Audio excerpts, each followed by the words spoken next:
Very impressive. Well, you know, heavy wind meant I pointed the car to the Lake Ontario shoreline, right, with two stops in mind. First, Sodas Point. The wind was cranking there early this morning, sustained at about 35 miles per hour, gusts considerably higher, and even had a quick peek of the rising sun casting a spotlight on the waves there. That was impressive, but I knew the payoff would be east of where I was. So I went east to Oswego, because Eric told me to go there, and it was. Serious force on the breakwall there, and at the 1934 Oswego Lighthouse, this was very similar to what I chronicled there in February with a windstorm 9 months ago. Top gusts here were about 65 to 70 miles per hour at the 9 a.m. hour. The winds were now from the due west.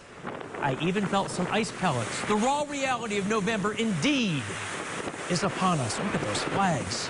Folks, this was violent. This was impressive. This was a day when this Great Lake had every bit the look of an angry ocean. We want to see something from you. Send us your photos. They could make it into the News 8 photo album. We're going to take a look at today's offering coming up in What's Trending.